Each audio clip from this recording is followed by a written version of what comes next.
बिहार के एक गांव में प्रधानी का इलेक्शन होता है। दोस्तों यहाँ पर बहुत सारे फॉर्म भरे जाते हैं और यहीं पर एक खूबसूरत महिला का भी फॉर्म भरा जाता है और लोग बाग जब उस खूबसूरत महिला को फ़ोटो में देखते हैं जिन्होंने आज तक उसको कभी भी रास्ते में बाहर निकलते हुए नहीं देखा था, तो लोग बाग यही कहने लगते हैं तो बहुत ही खूबसूरत महिला है, हम तो इसे ही वोट देंगे, इसे ही जिताएंगे।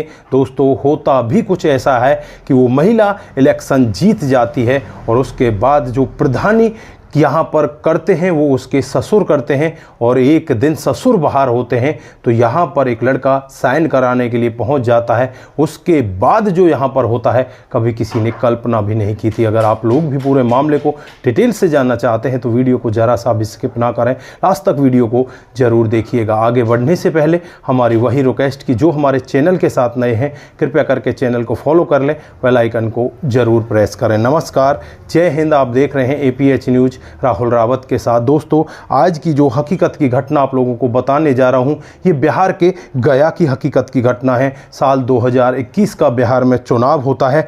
यहीं पर लखन लाल जी होते हैं जो पिछले 10 सालों से प्रधान होते हैं और अब की बार यहाँ पर प्रधानी वो लड़ने वाले होते हैं, लेकिन हर बार ये अपनी पत्नी को प्रधानी पर उतारा करते और हर बार ये जीत जाया करते। लेकिन पिछले 6 महीने पहले ही इसकी पत्नी इस जहां को छोड़कर जा चुकी होती है। दोस्तों अब इनके बेटे की बहू होती है जिसका नाम माया देवी होता है, उसे ये यहाँ पर इलेक्शन के रूप में उतार देते हैं और जब फोटोग्राफ्स यहाँ पर लोग बागों के बीच में आते हैं तो हर कोई व्यक्ति उस फोटो को देखकर दंग हो जाता है। 4 साल पहले माया देवी शादी करके यहाँ पर आई थी, लेकिन 4 सालों में कभी भी किसी ने इसको देखा तक। आज जब यहाँ पर इस तरह से माया देवी को देखा जाता है तो बहुत ही ज़्यादा यहाँ पर लोग बाग खुश होने लगते हैं और कहने लगते हैं कि हम तो वोट यहाँ पर इसी माया देवी को देंगे। दोस्तों अब यहाँ पर धीरे धीरे समय बीतता है और समय के हिसाब से ही यहाँ पर इलेक्शन हो जाता है और माया देवी यहाँ पर काफ़ी अच्छी वोटों से जीत जाती है।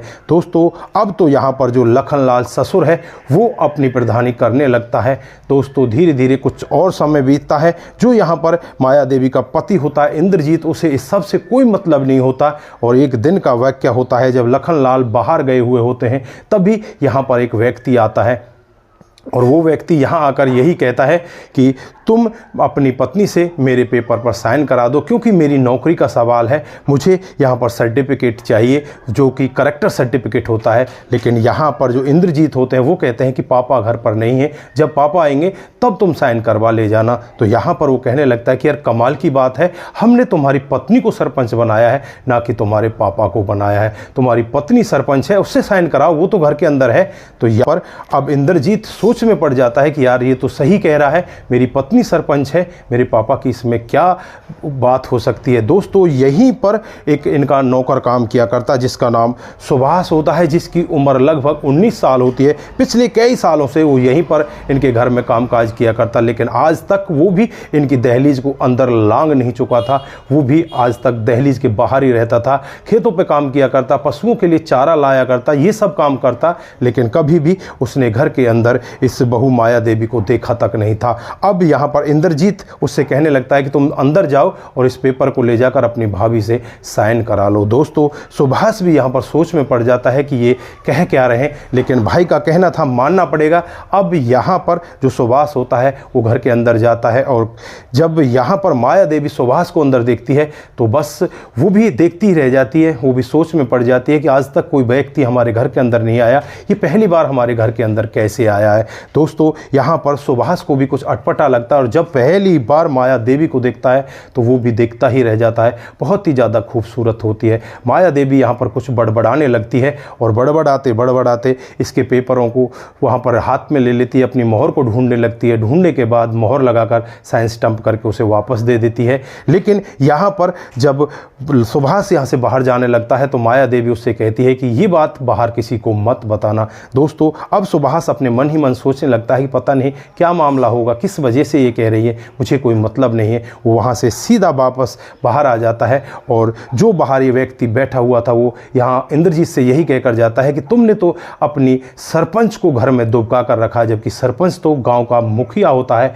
वो लेडीज़ है तो क्या हुआ, लेडीज़ भी तो गांव की मुखिया होती है, उसे बाहर होना चाहिए, गांव के लोगों की मदद करनी चाहिए, आप तो उसे दुबका कर रखते हो। दोस्तों अब यहाँ पर इंद्रजीत कुछ नहीं कह पाता और शाम को जो लखनलाल होते हैं वो आ जाते हैं। जब लखनलाल को पता चलता है कि इस तरह से सुभाष घर के अंदर गया था और इंद्रजीत ने उसको भेजा था, तो वो यहाँ पर इंद्रजीत के ऊपर भी गर्म होता है, सुभाष के ऊपर भी गर्म होता है। सुभाष से कहता है कि तुम्हारी हिम्मत कैसे हो गई, तो सुभाष यहाँ पर यही कहता है कि भाई ने मुझसे कहा था साइन करवा के लाओ। दोस्तों अब यहाँ पर धीरे धीरे कुछ और समय बीतता है और एक दिन का वाकया होता है जब लखनलाल 10 दिनों के लिए बाहर चला जाता है। अब घर पर इंद्रजीत और उसकी पत्नी माया देवी और ये नौकर सुभाष रह जाता है। दोस्तों फिर यहाँ पर इसी तरह से लोग बाग आने लगते हैं। सुभाष को पेपर ये इंद्रजीत देने लगता है और अंदर जाकर वो साइन कराने लगता है। आज यहाँ पर जब सुभाष इंद्रजीत की पत्नी के पास साइन कराने के लिए अंदर जाता है, जो सरपंच होती हैं, और जब सरपंच साहब इसका हाथ पकड़ती हैं तो यहाँ पर सुभाष को अटपटा सा तो लगता है,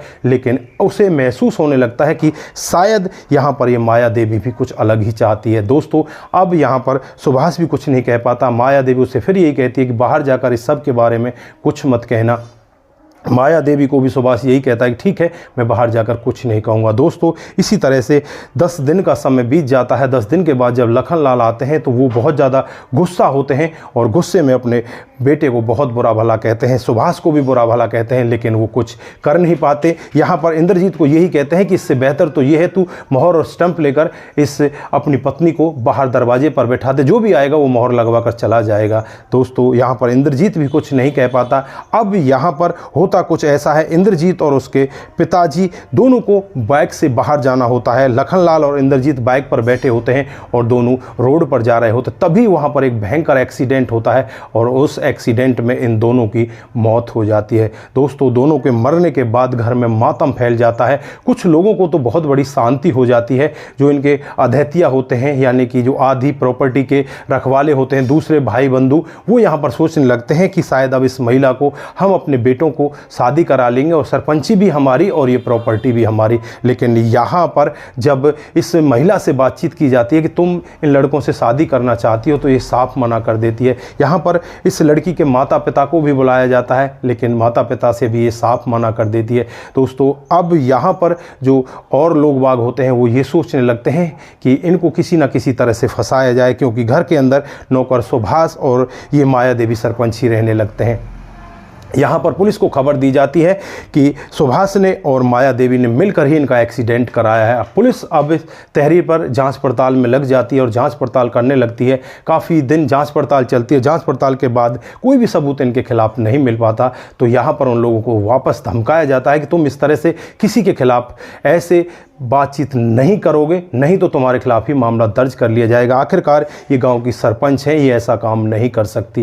दोस्तों अब यहाँ पर धीरे धीरे समय बीतने लगता है और जो अड़ोसी पड़ोसी होते हैं वो सुभाष को डराने लगते हैं, धमकाने लगते हैं और कहने लगते हैं कि तू यहाँ से भाग जा, नहीं तो तुझे मार मार के भगा देंगे। सुभाष भी यहाँ से नहीं जाना चाहता था। सुभाष ने यहाँ पर माया देवी से कहा था कि मैं तब जाऊँगा जब आप दूसरी जगह शादी कर लोगे, आप दूसरी जगह शादी कर लो, उसके बाद मैं यहाँ से चला जाऊँगा। लेकिन माया देवी भी इस घर को छोड़कर नहीं जाना चाहती थी। काफ़ी सारी प्रॉपर्टी इनके पास होती है, सरपंची इनके पास होती है। दोस्तों अब यहाँ पर पंचायत जोड़ने लगती है और पंचायत में यहाँ पर जो आसपास के लोग होते हैं वो यही कहते हैं या तो ये माया देवी इस घर को छोड़कर चली जाए या हमारे बेटों में से किसी एक बेटे से शादी कर ले। लेकिन माया देवी यहाँ पर सबसे मना कर देती है कि मैं इनमें से किसी से भी शादी नहीं करना चाहती। दोस्तों जब माया देवी के माता पिता भी यहाँ पर आते हैं तो वो यहाँ पर गाँव वालों से ये कहते हैं कि माया देवी अगर शादी करेगी तो सुभाष से करेगी। दोस्तों अब नौकर से शादी करेगी, ये सब तो उन अड़ोसी पड़ोसियों को बिल्कुल भी पसंद नहीं था, क्योंकि पूरी प्रॉपर्टी अब सुभाष के नाम चली जाती। तो यहाँ पर वो या सुभाष को मारने की धमकी देने लगते हैं, लेकिन पुलिस प्रोटेक्शन यहाँ पर ली जाती है और माता पिता के कहने अनुसार ही सुभाष और माया देवी एक दूसरे के साथ यहाँ पर शादी कर लेते हैं और फिर अपने जीवन को आगे व्यतीत करने लगते हैं। फिलहाल यहाँ पर उन्हें डराया धमकाया भगाया भी जाता है, लेकिन पुलिस का सहारा लेकर वो लोग आराम से यहाँ पर रहने लगते हैं, क्योंकि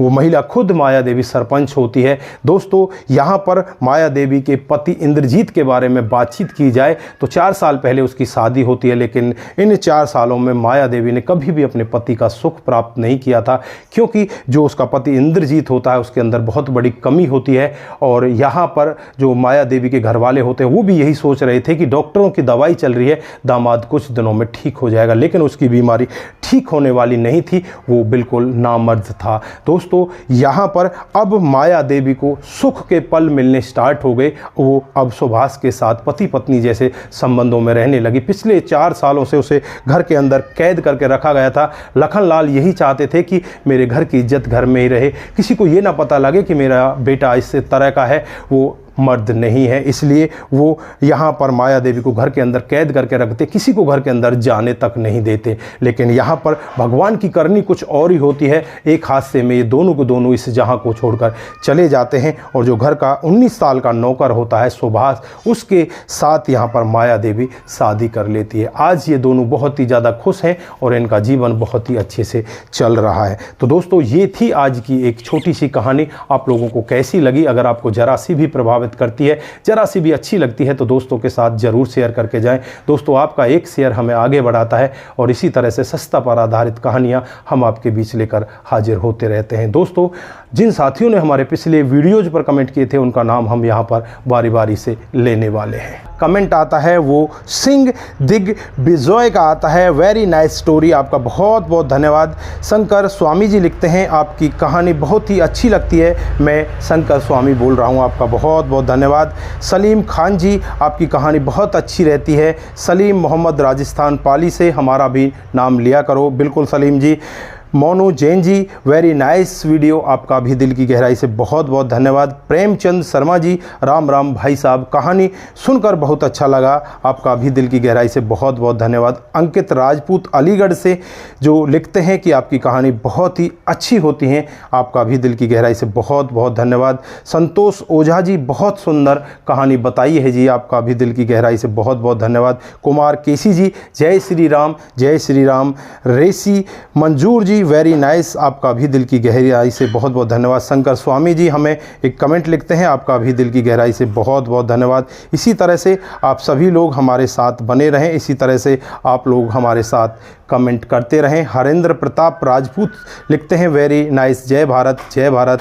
दोस्तों, संत गुरु साधु जी लिखते हैं, नाइस, आपका भी बहुत बहुत धन्यवाद। सिंह जी लिखते हैं, ब्रेव वर्क, आप सभी का दिल की गहराइयों से बहुत बहुत धन्यवाद। आप सभी लोग इसी तरह से हमारे साथ बने रहें, इसी तरह से अपना सहयोग हमें देते रहें और अपनों का ख्याल जरूर रखें, रिश्तों की अहमियत को जरूर समझें। नमस्कार, जय हिंद, जय भारत।